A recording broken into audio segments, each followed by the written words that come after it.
Okay guys, it's time to get to work. As you saw a couple of weeks ago, I troubleshot the engine issue that we had at Minerva Reef to be something to do with the injector pump, and there was nothing I was able to do out at sea. I only have a few days to fix this engine before our homecoming celebration in Auckland, which 500 people have paid to attend.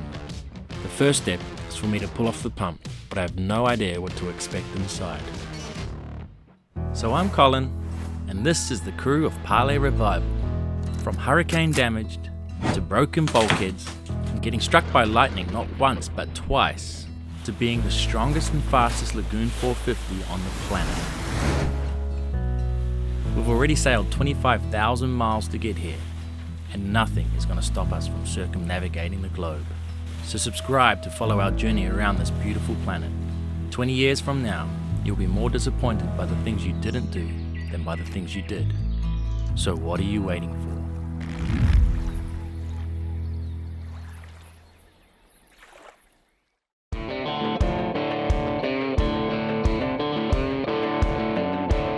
Okay, this is the culprit, guys. This is the throttle cable. All of the linkage is working fine. It turns this, but for whatever reason, inside the injector pump is a failure. So when the throttle is closed, it is putting maximum fuel into the engine, so revving it at full RPM. So I've got to get this guy off, which is not going to be straightforward. You can see it's mounted right in there. There's a bolt that I can't even see behind here, so that's going to be fun. But disconnecting all the fuel lines and then coming in from the front and taking off the gear and making sure very, very carefully that I don't mess with the timing. Let's get to work.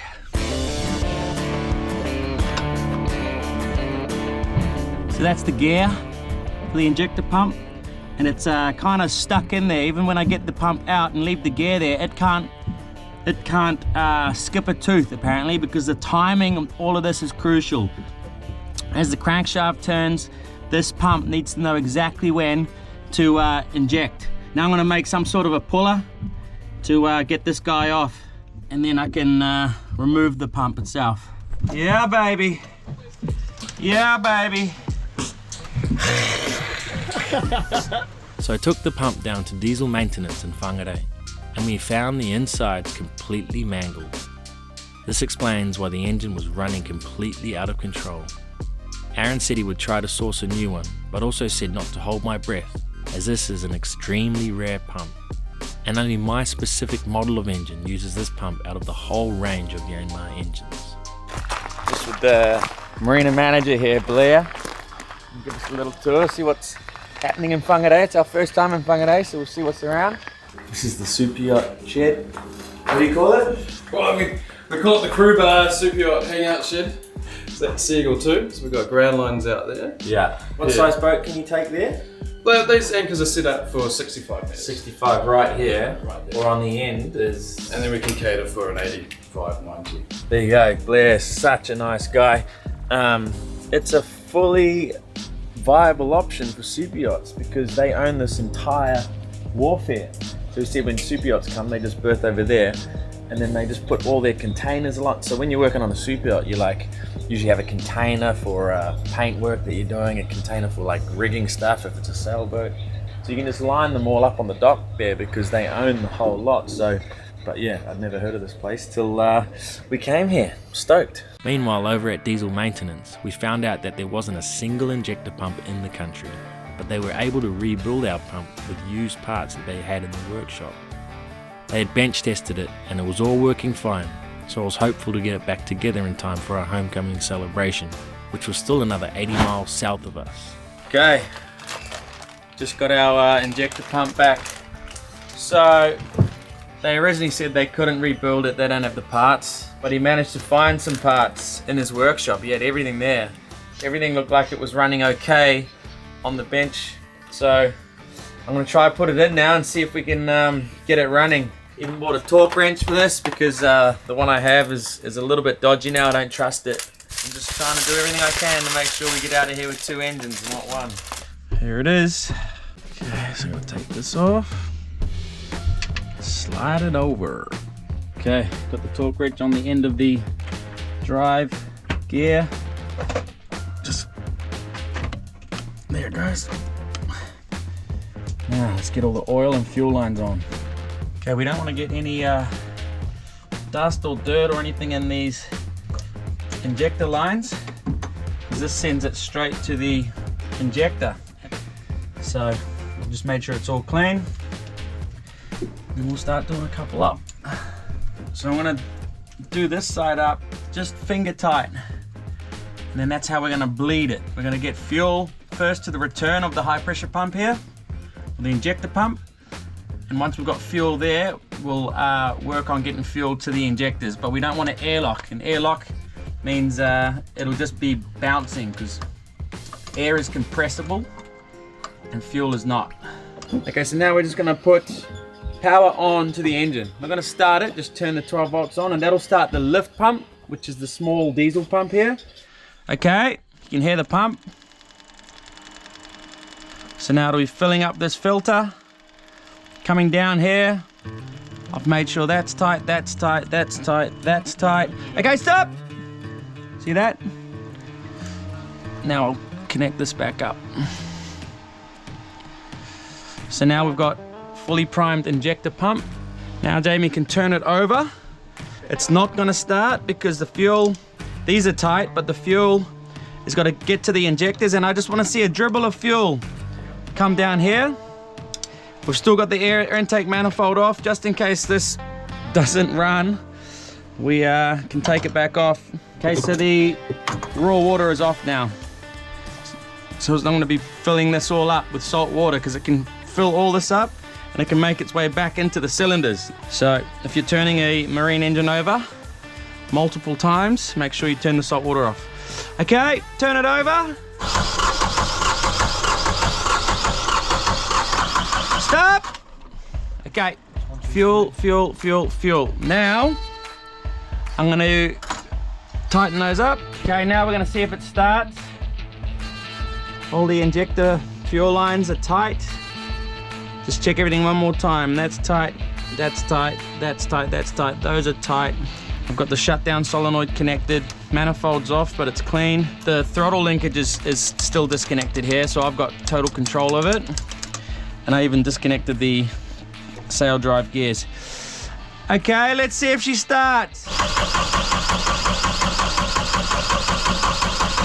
Stop! Go again, Jamie.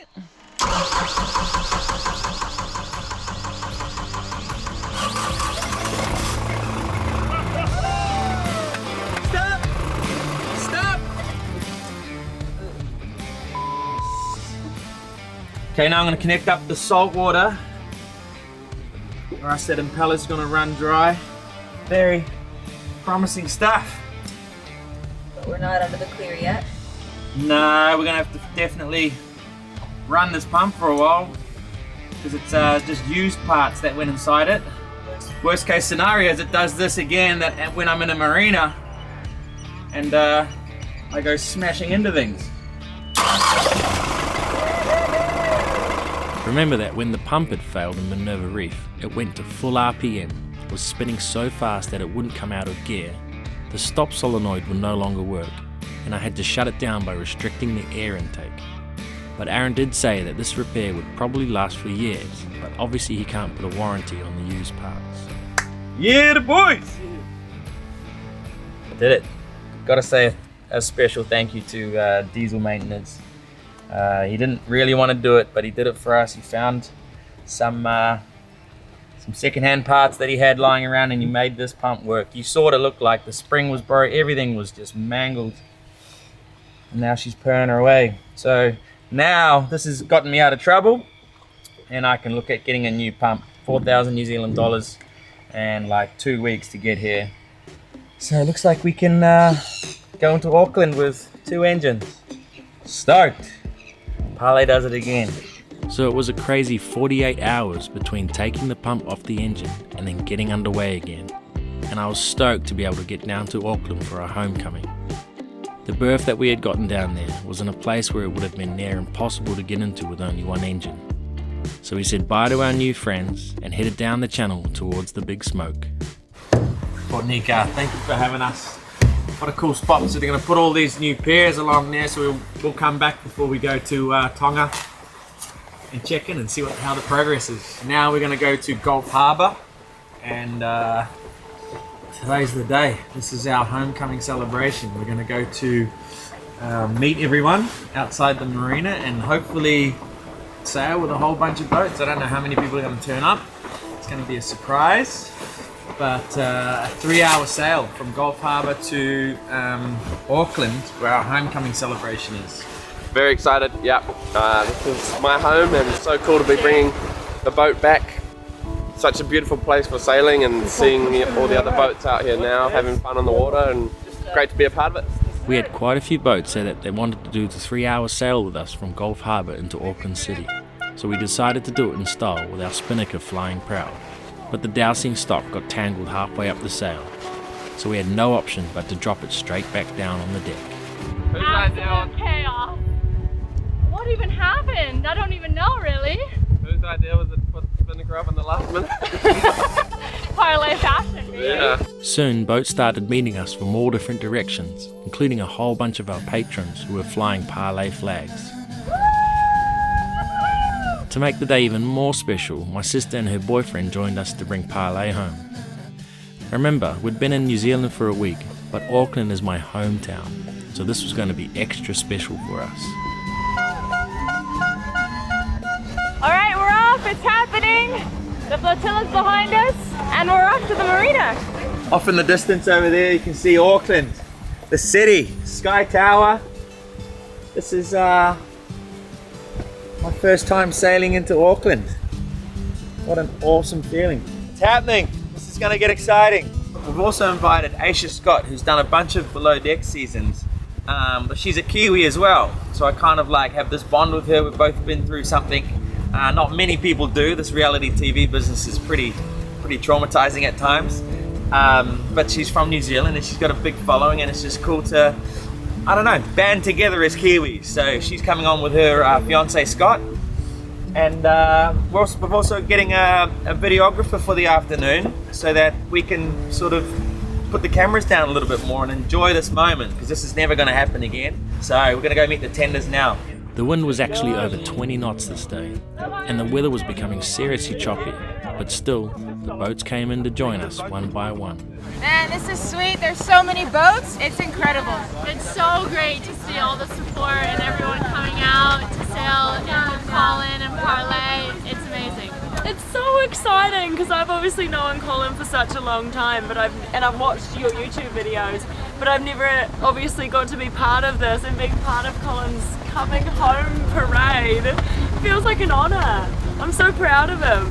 Pretty surreal. It's amazing. We've been following from afar, so it's been amazing making it all the way home.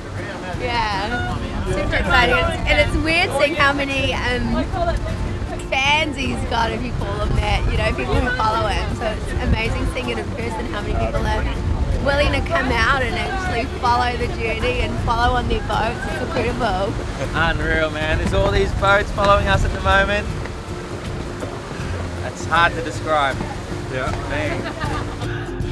Without my love for the ocean,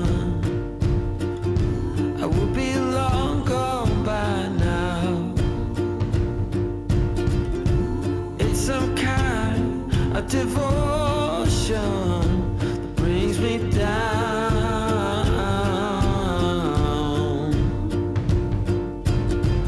That without my love for the ocean, I will be no one. No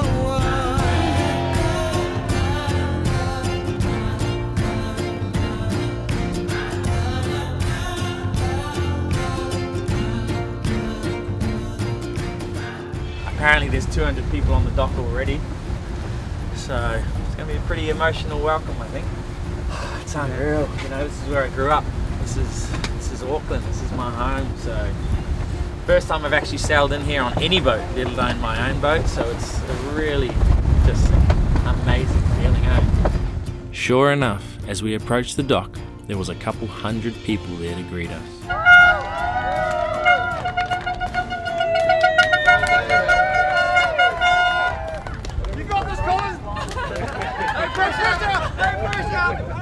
The local iwi Ngāti Whātua, who are the Māori tangata whenua from Auckland, welcomed us with a pōwhiri, and it was one of the most emotional things I've felt in a very long time.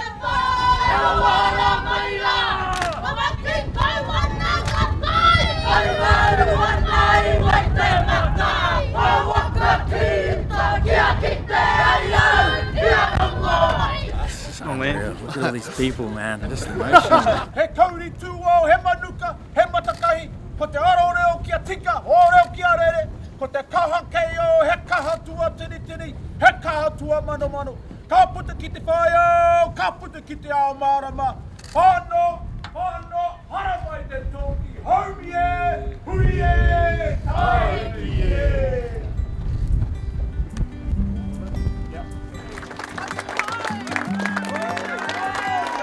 There was a mind-blowing 500 people at the event, and the amount of love and support that we found overwhelming.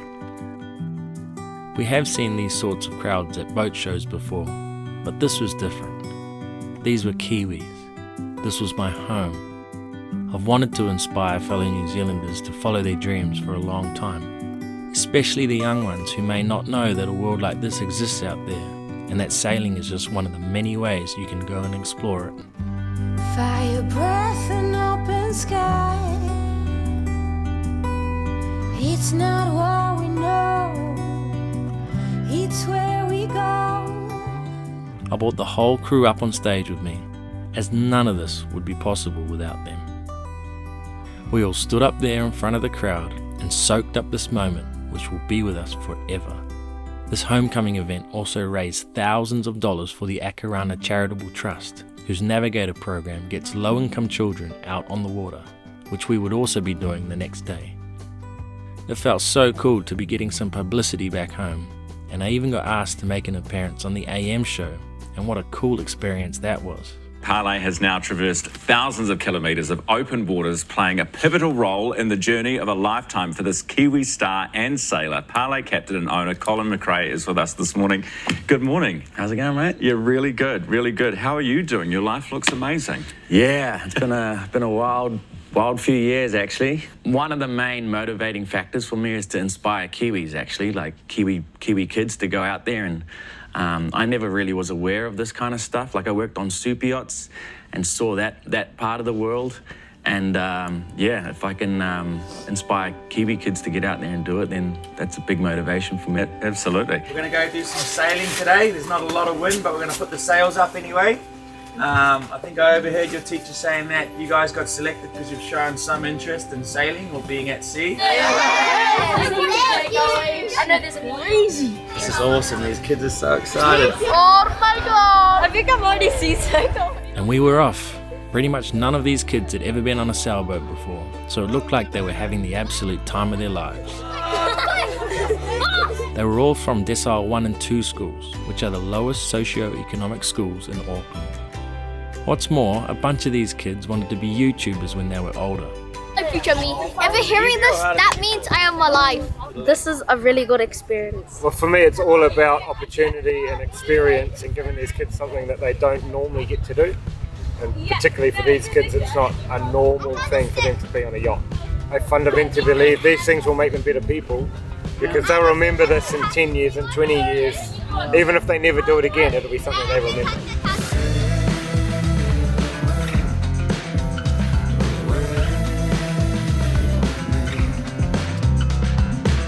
Barge coming right up beside us. Doing a few zigzags at the Hello! Alcohol, please!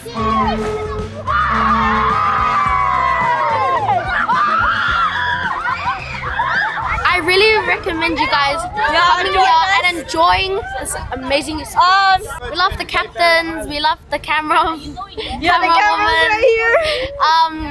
We just love being here, so.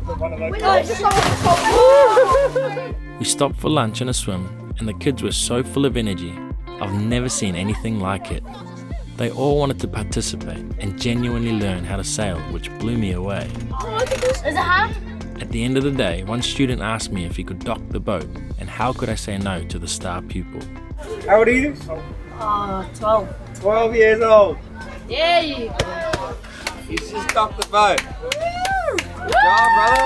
Nice one. really, really, really recommend you guys coming here. It's amazing. And thank you for watching. Subscribe to the channel. Smash that like button. Hit that. Bye-bye. Bye. And for the third time, I'm gonna say this. You subscribe or mean you gonna have some beef. Wait. Being able to give these kids that experience was just such a feel-good thing for us. Those kids were so cool. I was not expecting that. They were all super confident, super eager to learn, fascinated by the whole YouTube thing, and they were blown away by this whole experience, and their reception of it blew me away. It was like just such a cool event. So I've offered to do it again. I mean, I can get behind this 100%. It's amazing. I wish I had something like that when I was a kid. So, new navigators, link in the description. Thanks to everyone who came to the homecoming celebration. It was honestly one of the most humbling days of my life. We have an exciting episode next week. This is mind-blowing. When I take an emotional visit back to the British Virgin Islands, where I originally bought Parlay 6 years ago, after the destruction of Hurricane Irma in Tortola. It's like Afghanistan, Beirut, Iraq, all in one. Just mangled. It's wild to be back here. Seriously, it's nuts.